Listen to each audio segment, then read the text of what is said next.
Good evening, everybody. Very happy to be here.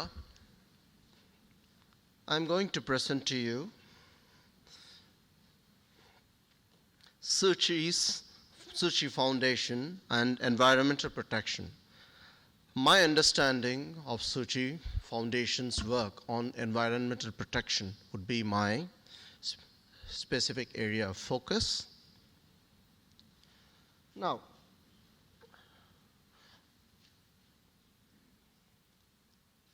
I come from India.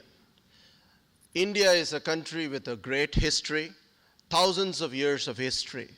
So if you see, these buildings up there were the monuments that were built 2,000 years ago. The one right here, this is a dam called Kallanai. It was built 2,000 years ago, and even today it irrigates a majority part of South India. Even today it is very important. And this is what the Mughal era gave us. Of course, we all know Taj Mahal. This is Humayun Tomb. This is Qutub Minar. So this is what the Mughals gave us 400, 500, 600, 800 years ago. And welcome to the British era. The British gave us some of the greatest monuments. For example, this is Ripon Building in Chennai. This is Central Railway Station in my city. This is Victoria Hall, Calcutta. Or this is India Gate. So these are some of the greatest monuments of India which we received from the emperors, the Mughals, and the Britishers, our colonizers. Now, let's see what the Indians of the post-1947, the independent era of Indians are going to give to the next generation. If you see this is a garbage mountain. This garbage mountain is almost as tall as Taj Mahal. And now, in this garbage mountain, if you see, 15 to 20% is plastics. 60 to 70% is biodegradable bio-waste, kitchen waste or whatever. And then maybe another 5 to 10% of debris. But then the plastics will stay for next 500 years. And this is not just one mountain. There are thousands of such mountains across India. Maybe this is one of the biggest. We have 4,000 cities. So imagine the garbage dumps we would be having, the landfills we would have across India. We should do something about it. Now, here is where I was looking for a solution, and I came to my home away from home, which is Taiwan. I studied my PhD in National Chengchi University, Taipei, and when I was doing my PhD back in 2002, I heard about Tzu Chi. There was a big news about Tzu Chi at that point of time, and I started following Tzu Chi from then on. I started learning about Tzu Chi from then on. Then in the year 2013, I had the opportunity to come to Taiwan on Taiwan study camp. It's a MOFA fellowship for leaders from South Asia. I had this opportunity to come to Taiwan. I was taken to Taichung, where I was introduced to the Tzu Chi facility in Taichung. There I saw Da-I Company. There I saw the products of Da-I Company. Then I had this in mind that if in Taiwan there is a solution. So then I knew if I want to do something about this plastic waste, I must come to Taiwan and I must come to Tzu Chi. So when I applied for the Taiwan fellowship, MOFA fellowship 2019, I straight applied to Tzu Chi University requesting them if they would give me an opportunity, Tzu Chi Foundation, if they would give me an opportunity to come to Tzu Chi and do this research work. Thankfully, Tzu Chi University and Tzu Chi Foundation were very kind to me, and they gave me this opportunity to come to Taiwan and study what Tzu Chi has done. So I'm going to run through the next few slides, which I believe all of you are aware of, so I'm not going to spend much time on what it is all about. But I will briefly say, of course, Master's kindness and compassion and love have touched millions of lives. And so if you want to see what Tzu Chi Foundation has done to the environment, you can say almost out of the 17 sustainable developmental goals, 8 of these sustainable developmental goals were touched by Tzu Chi's environmental initiative. Now, the bedrock, the bottom line, the human face of Tzu Chi's environmental initiative are these volunteers. This is a picture I took from Tzu Chi's recycling center in Hualien.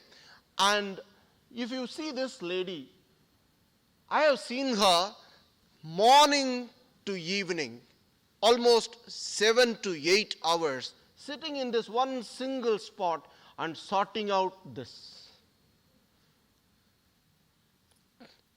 You would be surprised to see the kind of commitment of these people. Today, Tzu Chi, which started in the 1990, which started its environmental initiative in the 1990 with just one person when Master went to Taichung and said, if these clapping hands could collect the garbage, this country would be cleaner. From that moment onwards, what Tzu Chi has done today is it has over 200,000 volunteers, over 8,500 collection points, and over 250 recycling stations. And what has this initiative done? It has recycled, just in 2018 alone, over 3 million bottles. And of course, the numbers are out here. And I'm sure if you go to the website, if you go to the books published by reports of Tzu Chi, you would find all that. So I'm not going to elaborate it. However, this is the amount of trees, 28 million trees, which have been saved from cutting. So that is the amount of work that Tzu Chi's environmental contribution that Tzu Chi's environmental initiative has done to our Mother Earth. Now, the human face of it is amazing. If you see the people who are working there, who I would say who are volunteering there, and if you learn from them their stories, they are so heartrending and touching. I had the good fortune to meet some of them. I would like to thank Brother Jason for all the support he had given. I had the opportunity to talk to some of these beautiful people here. Professor Cindy just spoke about how the environmental initiative has contributed to the physical and mental health of the people. These people have gone through trauma, which we wouldn't really want to face in life. The amount of trauma they have gone through, each one of them who have gone through, one losing a child, one losing entire family, losing everything that someone had earned all his life, things like that, trauma which is very painful to go through. And these people have come back to the normal life. Not only that, they are contributing for the next generation. And all this has been possible because of compassion and because of all the guidance they have received from Tzu Chi, from the Master and the Bodhisattvas. This is one. And then, well, we have collected a lot of plastics, but what to do with them? We can't throw them away. We can't burn them away. We should do something with that. Now, Tzu Chi's disaster relief, which has been giving away blankets, they started making blankets with the help of experts from textiles and other industries. So 5 volunteers came together, started Da'ai.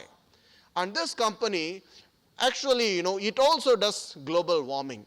But of a different kind. What it does is global heartwarming, which is a welcoming thing to do. If you see here, these blankets, these are made out of PET bottles, and these blankets are given away to people who are struck by disaster. We all have seen this picture from life. World War II, there is this young Austrian orphan boy who receives his new pair of shoes, and look at the smile in his face. And that's what you see when people receive the warmth and love in the form of blankets. You know, when I met Brother James, the CEO of the company, he handed over a blanket to me like this. And then he said, "This is not a piece of cloth. This is love. This is compassion. When we give this to a person who is hit by a disaster, what he is receiving is not a piece of cloth. He is receiving hope. He is receiving love. And this love comes from all the people of Taiwan." So the central message is very clear. We are talking about creating a society that would love, that would be compassionate. And that is the way to go to create a society, an environment, a globe which is at peace with itself. More, the company produces not just from a PET to blankets, but what happens to the blankets after they have been used? Should they be burnt? No. You can recycle that plastic. So recycle to recycle, and so make glasses like these. Make products like these, which is R to R. Further, responsible consumption. If you see colored dresses, they use dye, and the dye is not environmental friendly. So therefore, the company promotes responsible consumption by producing products that are like these. They may look colorless, but they are the best for the environment. So that shows the responsible attitude that the company has, that the institution has towards environment. And of course, you have transparency. Every single product has the listing like this. So when was it a bottle, and when was it pelletized, and when was it made a thread, and when it became a product. So you can see when you buy a shirt, yesterday I had to buy a shirt. When I bought this, I found this label. So in 2013, this was a bottle. 2013, this was a bottle. And it was transformed to a garment in 2014, October. So there is this history that brings confidence, that shows the transparency of the company. And of course, the company has received several third-party global certifications. I'm not even talking about the awards the company has received. It will take half an hour to list those awards the company has rightfully received. Now, one more very interesting initiative by the Tzu Chi Foundation is, what happens to all the cloth? It is believed that we dump millions of tons of cloth, fabric, every year. What happens to all that? So Master had raised a concern. We should do something about it. And so today the company is doing this. This is a type of wood plastic in which 40% is fabric. Or you have this, you can see it, the design itself. This is fabric, threads. And these threads, these sheets are used to make things like these. This is a shelter. And this shelter is right now at Qingsi aboard. This is being experimented upon. Apparently they have put it up in the open to see how the sun and the rain affects it. And so therefore,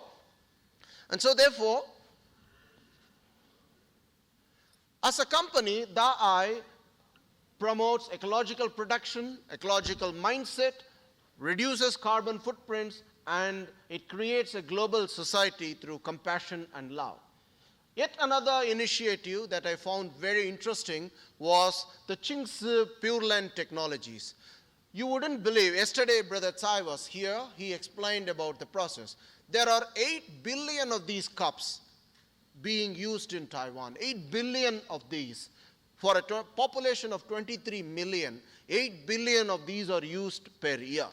Now, these could be converted into such eco-pavers, And if we were to convert all these 8 billion, we will be able to pave 225 acres of land every year.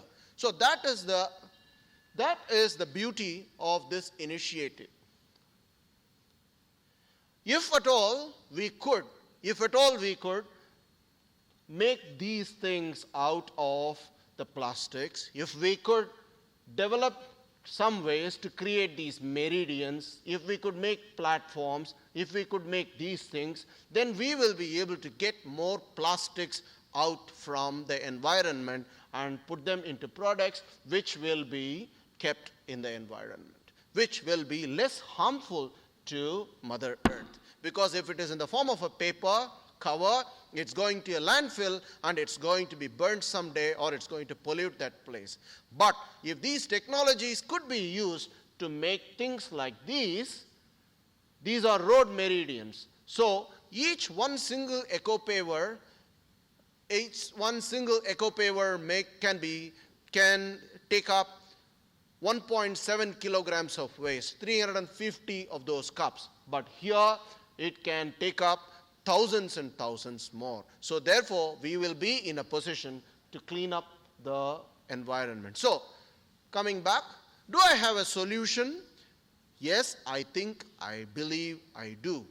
And the solution is if a network of social enterprises built on the model of Tzu Chi's environmental initiatives is established across India, we will be able to get rid of these plastic mountains in the next 10 to 20 years. I hope to work very closely with Tzu Chi to implement these ideas. I just need a few more seconds. Sorry. Now, to talk about it, in India, is it possible? It is possible. We have a Prime Minister.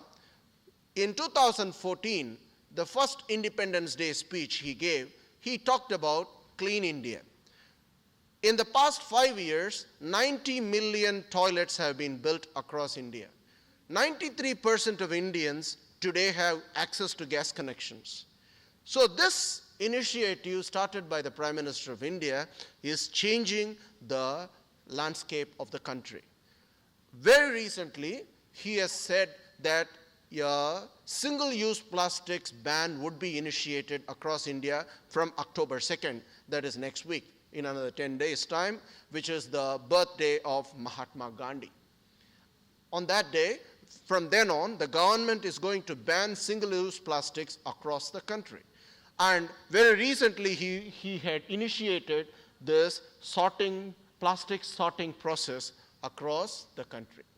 So therefore, India is changing, and there is a very good opportunity that we will be able to implement it. As a professor, as a person who is interested in environmental activities, I am running an NGO. I run an NGO where I give children cover, soil, and seeds and raise saplings out of it. This, I have been doing it over 10 years. You can see a teacher, you can see children watering the covers. They do it for, yes sir, I am done. You can see children watering the saplings. They grow for 8 months. After the saplings have grown this big, these saplings will be taken up and planted elsewhere. So I have been doing this activity for the past 10 years. I have worked with nearly 100 schools. We have raised about 150,000 saplings. I'm just one single man, and so it's not a big thing, but this is the work I have done. I'm going back to India. I will be going back in October again. When I go back to India, I intend to start in each of the schools where I have been doing this work, the plastic sorting centers. So I'm going to start that activity. So, and these saplings which are raised that way are given to NGOs and that are planted across the state. So this is the work I have done. And now when I go back, this is my NGO. When I go back, I'll be doing this activity. And I hope I will report back in the 6th Tzu Chi Forum the progress of my work. I would like to sincerely thank the Tzu Chi Foundation, Tzu Chi University, Da'ai Technologies, Chingsi Pure Land Technologies for all the support and the people who have supported me all along. Thank you so much.